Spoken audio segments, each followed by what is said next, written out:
인생길에 폭풍우가 때로는 여러 가지 고난의 일들을 만날 때도 있습니다. 그러나 두려움 없고 강하고 담대한 믿음 가지고 주님과 동행하며 승리의 삶으로 나아갈 수 있음에 감사합니다. 이 시간도 생명의 말씀, 능력의 말씀, 치유의 말씀, 소망의 말씀, 구원의 말씀을 겸손히 받습니다. 저희들의 마음판에 새겨지기에 부족함이 없도록 성령 하나님께서 친히 도우시고 인도해 주시옵소서. 예수님의 이름으로 기도하옵나이다. 아멘. 우리들 가운데 한 주간 삶에서 지난 2016년 반년 동안 지내오면서 어렵고 힘든 일들 많았을 줄로 압니다. 때로는 생각해 봅니다. 왜 이런 일들이 우리 가운데 있을까? 때로는 감당하기 너무도 힘들어서 하나님 앞에 원망하고 싶고 불평하고 싶고 그랬음에도 불구하고 지금 하나님 앞에 나와서 예배드리는 그 자체가 나는 승리자입니다 라는 고백이에요. 서로 축복합니다. 당신은 승리자입니다. 당신은 승리자입니다. 하나님께서 우리를 이렇게 오늘 또 예배자로 세워주시니 얼마나 감사해요. 전도서 7장 14절 말씀입니다. 형통할 때는 찬송하라 노래하라 말씀하십니다. 근데 곤고할 때도 있다라고 말씀하래요. 그때는 다시 돌이켜보라 라고 말씀해요. 생각하라 라는 말씀입니다.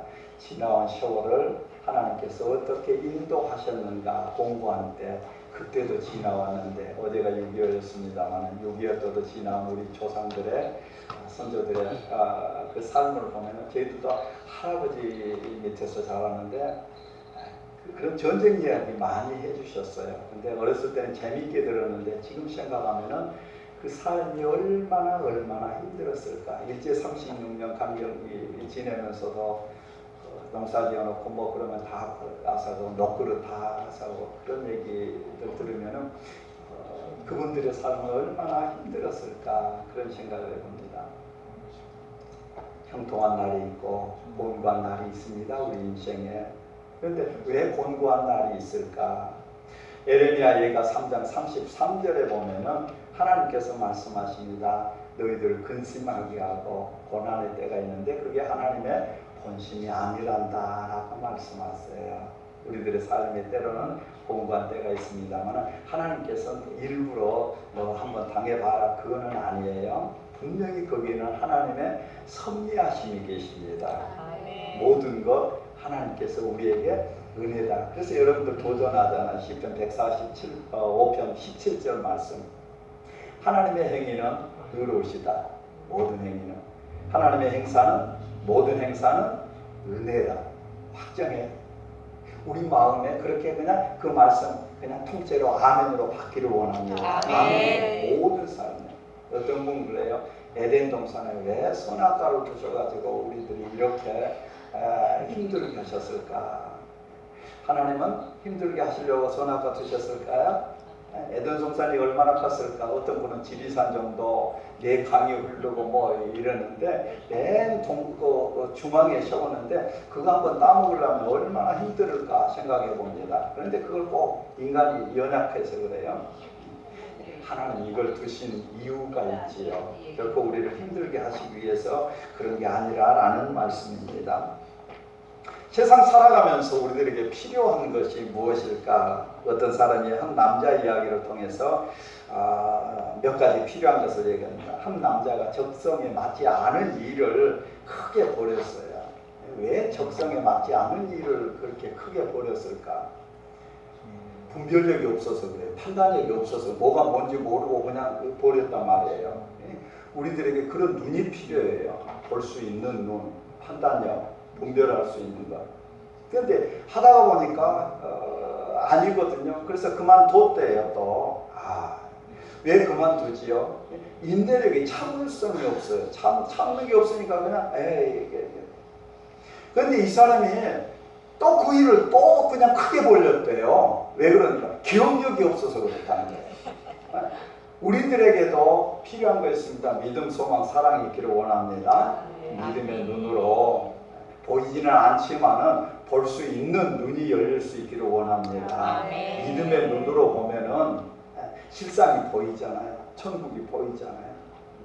뿐만 아니라 우리들이 살면서 오래 참을 수 있는 건 뭐 때문이죠? 믿음의 눈으로 보니까 그렇죠. 현재의 고난은 장차 우리에게 나타날 영광과 좋게 비교할 그 영광을 보니까 얼마든지 참을 수가 있다라는 말씀이에요. 아멘. 우리들의 세상은 이 땅의 아님을 고백합니다.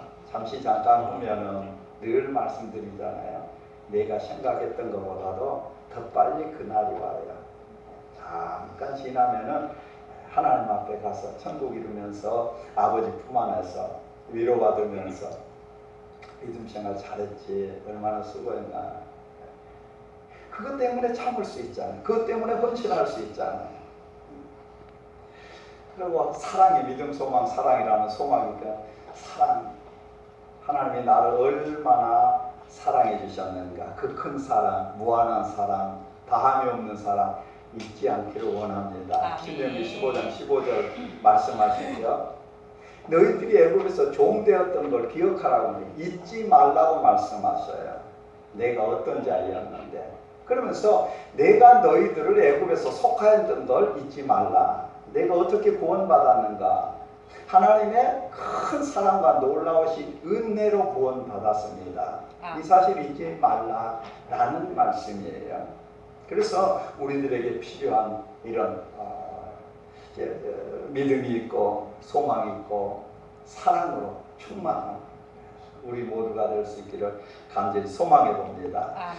창세기 2장 16절 17절 같이 한번 보습니다. 2장 16절 17절 같이 보습니다. 여호와 하나님이 그 사람에게 명하여 가라사대 동산 각종 나무의 실과는 내가 임의로 먹되 선악을 알게 하는 나무의 실과는 먹지 말라. 내가 먹는 날에는 정령 죽으리라 하시니라. 아멘. 하나님께서 주시지 않은 것을 아담은 그 열매를 따먹었습니다. 이것을 박상훈 변호사는 아담은 선악과를 절도했다라고 표현을 했습니다.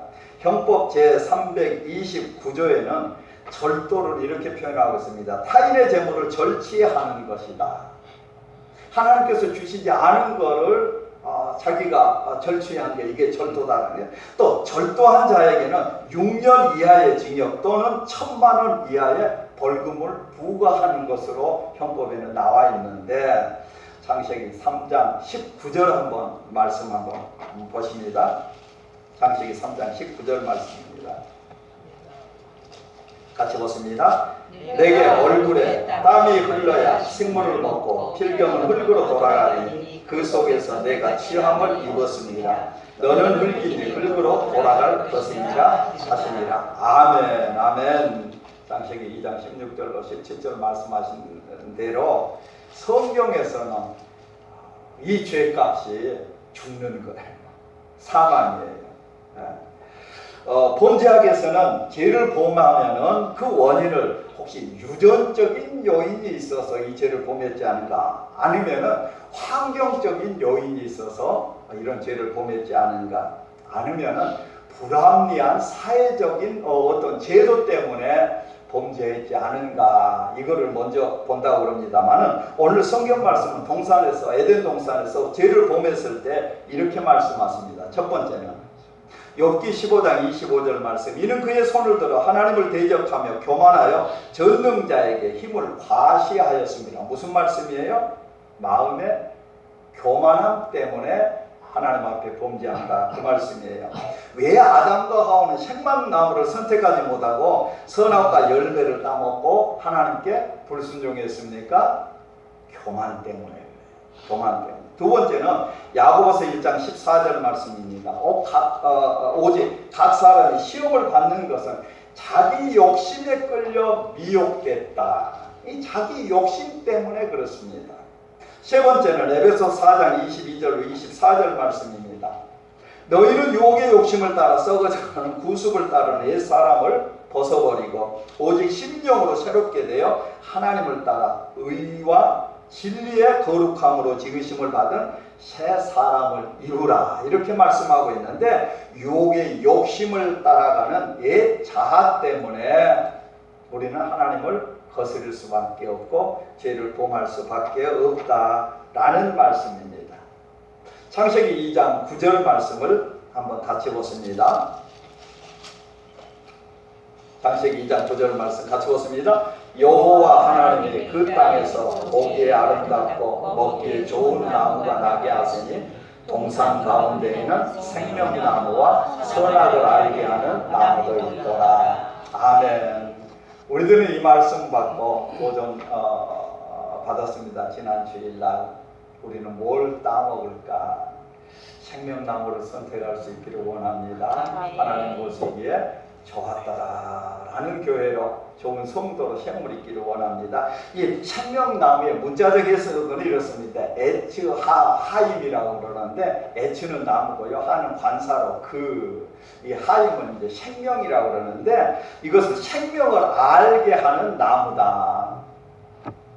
어거스틴은 이 생명나무를 가리켜서 예수 그리스도를 의미하고 있고요. 종교개혁자 칼빈은 특별하게도 성만찬을 의미하는 것으로 나와 있는데요. 생명나무를 선택하면 어떤 결과가 나타나지요? 창세기 3장 22절 한번 보십니다. 22절 같이 보십니다. 여호와 하나님이 이르시되 보라, 이 사람이 선악을 아는 일에 우리 중 하나같이 되었으니 그가 그의 손을 들어 생명나무 열매도 따먹고 영생할까 하노라. 아멘. 생명나무를 선택하면 어떻게 되죠? 영생이 있어요. 선악을 알게 하는 나무는 사망이죠. 저주죠. 근데 생명나무를 선택했으면은 생명만 알 건데 이런 아쉬움이 있는데, 그렇다면 성경이 말씀하고 있는 이 생명나무가 지금 무엇을 의미할까? 그러니 신앙 적용 차원에서 볼 때에 생명은 하나님이라든지 은혜라든지 십자가라든지 말씀, 교회, 찬양, 순종, 특별히 아멘, 아멘 이런 것을 의미하고 있습니다. 그러므로 아담과 하와는 이 생명나무를 선택하고 생명의 열매를 따먹었다라면 선악에 대해서는 전혀 몰랐을 터인데 생명나무를 놓치고 말았지요. 선악과를 따먹은 사람들에게 나타나는 현상이 있는데요. 소강성 목사님께서 지으신 생명나무 학교라는 그 조그마한 책자 18페이지에 이런 예를 들었습니다. 10의 1조로 예를 들었어요. 11조에 선악과를 따먹으니까 똑똑함이라고 하는데 지혜예요. 똑똑함이 생깁니다. 11조 안에도 사업만 잘 되고 더 좋아지더라고 스스로 하나님의 언약을 판단하고 자의적 해석을 내리게 됩니다. 그리고 부정적인 소리로 다른 사람에게도 유혹을 한다 그랬어요. 우리는 늘 보는 것도 잘 봐야 됩니다만 듣는 것도 잘 들어야 돼요. 에덴 동산에도 하나님의 말씀이 있었습니다. 그러나 하나님의 말씀을 왜곡되게 유혹하는 사단의 소리도 있었다라는 사실이에요. 우리가 사는 세상에는 말로 다 할 것 없지요. 때로는 저것도 하나님의 목소리인가 하나님의 말씀인가 착각할 때도 참 많아요. 분명히 잘 들어요. 진리의 말씀을 들어야 된다라는 말씀이죠. 11조를 떼먹으면 당장 생활에 보탬은 될지 모릅니다. 그러나 내 심령이 가책받고 기쁨이 사라진다라는 말씀이에요. 두 번째는 주일 성수의 예를 들었습니다. 어떻게 하면 인생을 재미있고 즐겁게 지낼까? 주일날 교회 안 나가도 장사만 잘 되더라. 그래서 산에도 가고 골프장에도 가고 낚시터에도 갑니다. 주일 성수를 어기는 선악과를 따먹으면 육신에는 즐거움이 있을지 모르지만 영적인 기쁨은 사라지고 만다라는 사실이에요. 그 마음에는 허무함과 공허함으로 가득 찬다. 그리고 탈선으로 인한 죄를 낳을 뿐이다 라고 소 목사님께서는 말씀합니다. 요즘에 한국에 불의 전차라는 영화가 상영돼서 화제를 일으킨데요. 매달보다 주일 예배 택한 신앙의 영혼 에릭 리델에 대해서 그 영화를 제작하고 있는데 1924년 올림픽이죠. 파리 올림픽인데 리들의 자신의 주종목인 100m 경기가 주일날 있었습니다. 그런데 리들은 주일날 자기 주종목 경기를 포기합니다. 주일에는 경기에 나갈 수 없습니다. 그 다음에 평일의 여제는 400m 경기에 나가는데 금메달을 따게 됩니다. 리들은 중국에서 태어났어요. 아버지가 선교사였기 때문에. 그런데 어렸을 때부터 신앙심도 깊었고요. 20대부터는 선교사로 활동했는데 1923년 한 집회를 인도하기 전에 노트에 이렇게 적어놓은 것을 볼 수가 있습니다.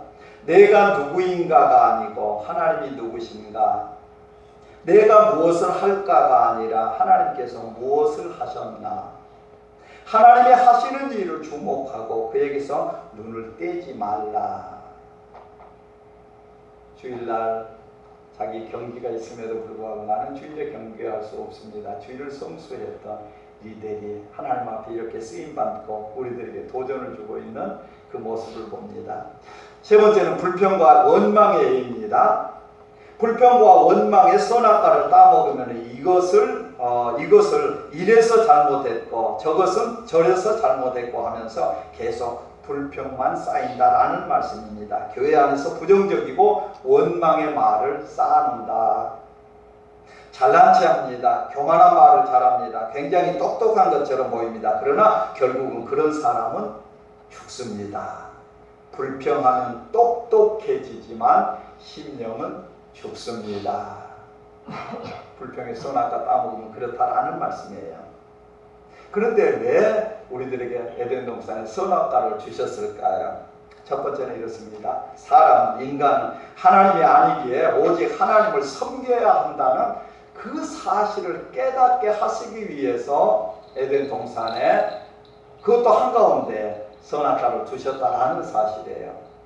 선악과를 볼 때마다 나는 연약합니다. 하나님만이 나의 모든 것 되십니다. 그렇게 고백할 수 있도록 선악과를 두셨다라는 말씀이에요. 두 번째는 제한적 계명. 이거는 하나님의 통치라든지 다스림을 통해서 우리들이 행복한 삶을 살도록 하기 위해서 선악과를 주셨다라는 말씀이에요. 우리가 불행해지기를 원하지 않는 말씀이에요. 하나님께서는 에스겔 33장 11절 7월 암송 말씀인데요. 하나님께서 말씀하시고 내 삶을 두고 맹세한다. 악인이 죽는 것을 결코 나는 기뻐하지 않는다. 돌이켜서 회개해서 새 생명 얻는 것을 나는 기뻐한다. 이게 하나님의 마음이에요. 하나님의 마음. 우리 신명기 10장 한번 찾아보습니다. 12절로 13절 말씀.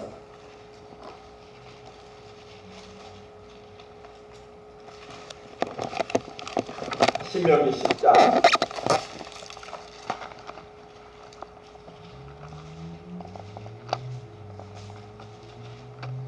12절에서 13절 같이 보습니다. 이스라엘아, 내 하나님 여호와께서 내게 요구하는 것이 무엇이냐? 본대 하나님 여호와를 경외하여 그 모든 도를 행하고 그를 사랑하며 마음을 다하고 성품을 다하여 내 하나님 여호와를 섬기고 내가 오늘날 내 행복을 위하여 내게 명하는 여호와의 명령과 규례를 지킬 것이 아니냐. 아멘. 아멘. 하나님께서는 우리들의 행복을 위해서 한 가지 요구하는 것이 있습니다. 하나님 말씀을 순종하라고 말씀하세요.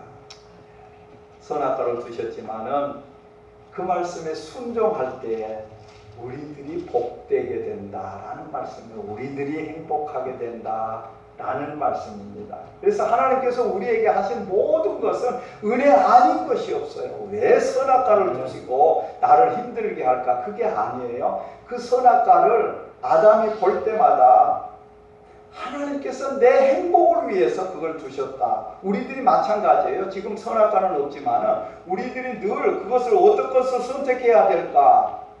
그것을 볼 때마다 생명나무를 선택하면서 하나님께서 나에게 나를 위해서 내 행복을 위해서, 우리 가정에, 우리 교회 천국 이루기 위해서 이 말씀을 주셨지. 늘 기억할 수 있기를 원합니다. 창세기 39장 한번 보십니다. 창세기 39장 4절로 9절 말씀이에요.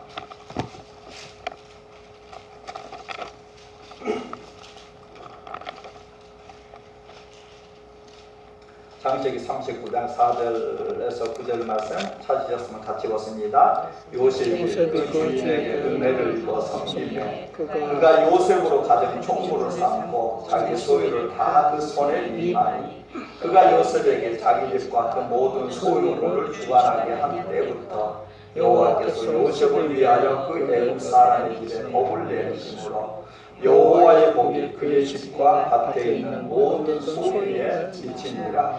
주인이 그 소유를 다 요셉의 손에 위임하고 자기 식료 외에는 간섭하지 아니하였더라. 요셉은 용모와 준수하고 마감하였더라.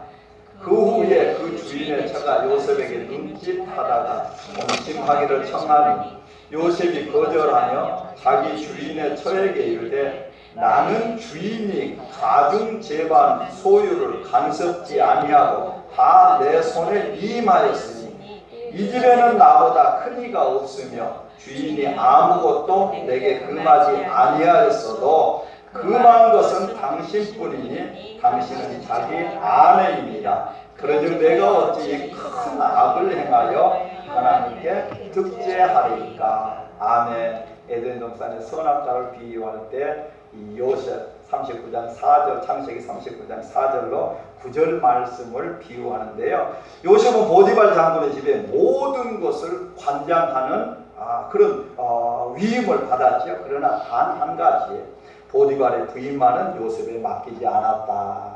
에덴 동산에서 모든 것을 하나님께로부터 위임받았습니다. 그러나 선악과는 손대지 말라, 죽는다. 하나님께서 말씀했습니다. 요셉이 그 주인 이렇게 애청할 때에 내가 하나님 앞에 큰 죄를 범할까 두려운 마음도 있었지만 왜 그랬죠? 한 가지예요. 부인까지 맡으면은 주인이 바뀌게 돼요. 내가 선악과를 임의로 따먹게 되면은 하나님이 주인 되심인데 내가 주인으로 바뀌게 된다라는 말씀이에요. 그래서 하나님께서 그것을 우리들에게 삶에서도 놓아주십니다. 이것만은 선택하면 안 된다. 생명나무를 선택해라. 한 가지 자유가 있으니까 얼마나 감사해요. 그러나 나의 주인 되심은 하나님인 것을 늘 삶에서 고백드리기를 원합니다.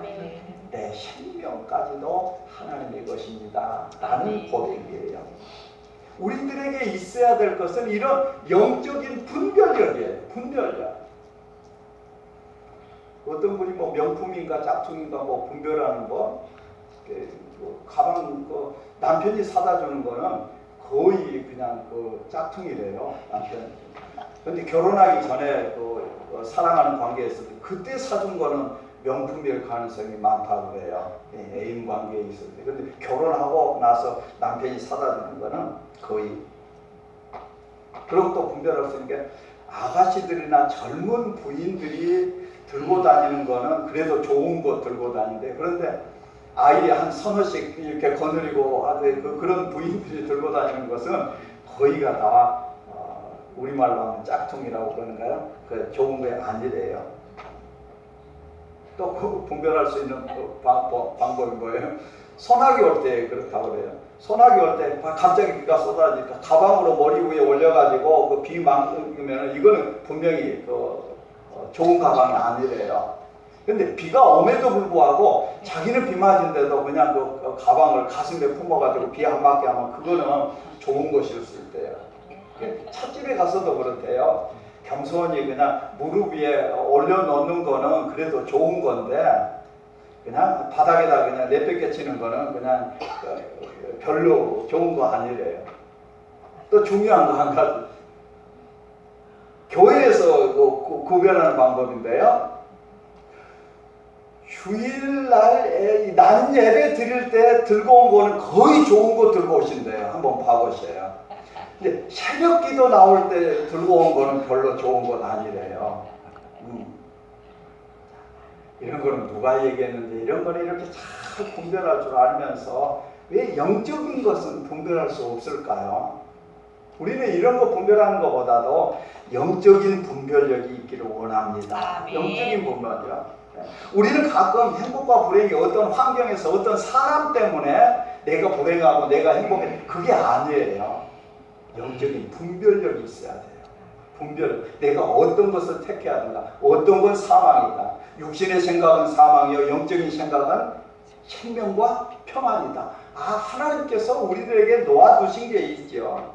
신명기 30장 19절 말씀에 내가 오늘날 천지를 불러서 너희에게 증거를 삼노라. 내가 생명과 사망과 복과 저주를 내 앞에 두었은즉 너와 내 자손이 살기 위하여 생명을 택하라. 아멘. 영적인 분별력이 있어서 생명 택하기를 원합니다. 아멘. 복을 택하기를 원합니다. 아멘. 엘리자베스 베럿 브라우닝은 참 이런 말을 했습니다. 이 땅에는 천국이 가득하고 모든 떨기나무는 하나님으로 불붙어 있다.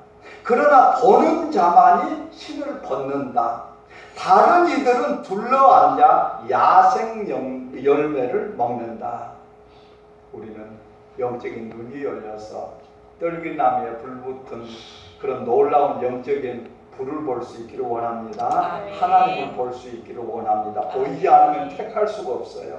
믿음이 얼마나 중요한지 믿음의 눈으로 봐야 돼요. 모세는 히브리서 11장 23절로 26절 말씀, 믿음으로 모세가 났을 때 그 부모가 아름다운 아이임을 보고 석 달 동안 숨겨 임금의 명령을 무서워 아니하였으므로 믿음으로 모세는 장성하여 바로의 공주의 아들이라 칭함을 거절하고 도리어 하나님의 백성과 함께 고난받기를 잠시 죄악의 낙을 누리는 것보다 더 좋아하고 그리스도를 위하여 받는 능력을 애굽의 모든 보화보다 더 큰 재물로 여겼으니 이는 상 주신이심을 바라봅니다라. 아멘. 이 세상 잠깐이면 지나가는데 영원한 세상을 볼 수 있기를 원합니다. 아멘. 뿐만 아니라 하나님의 계신 것을 분명히 믿고 상 주시는 이심을 믿는 믿음이 중요해요. 아멘. 그럴 때 이 세상을 초월할 수 있는 능력의 삶을 살아갈 수가 있죠. 히브리서 11장 다시 한번 25절, 도리어 하나님의 백성과 함께 고난받는 받기를 잠시 죄악의 낙을 누리는 것보다 더 좋아하고, 이 더 좋아하고 이 헬라어는 말론, 헬로메노스 이런 단어인데요, 무엇보다 무엇을 택하다 이런 의미예요. 모세가 그 일을 판단해서 선택했음을 말씀하고 있어요. 모세는 하나님의 명령을 거역하고 왕궁에서 일시적인 안락을 누리는 것보다 명령에 순종해서 하나님의 백성과 함께 고난받는 것을 선택합니다. 이걸 더 좋아했다고 성경은 말씀하세요. 우리는 어때요? 눈에 보이는 이익 쫓아가다가 우리가 찬양 들었습니다마는 멸망의 길을 선택해서는 끝내는, 그래놓고 하나님 앞에 나와서 울고 불고 콧물 흘리고 회개하는 그런 거잖아요. 대부분 어려운 일을 당할 때 내가 선택한 일이 상당히 많아요. 그게 보이는데도 불구하고 우선 육신의 것을 위해서 선택하다가 보니까 사망의 길이었어요. 멸망의 길이었어요. 모세는 보통 사람이 볼 수 없었던 하나님의 나라 그 가치를 믿음으로 보았어요. 애굽의 왕궁이 아니라 영원한 나라를 보았습니다. 그래서 이 세상의 것을 버리고 하나님의 백성과 고난받는 것을 더 좋아했다. 그것을 선택했다. 성경은 말씀하고 있습니다. 모세는 차선을 거절하고 더 좋은 최선을 선택했습니다. 애굽의 왕궁은 차선입니다. 그러나 보이지 않는 하나님의 나라는 최선으로 선택할 수 있는 마지막이에요. 우리는 늘 잊지 않아야 돼요. 그거를.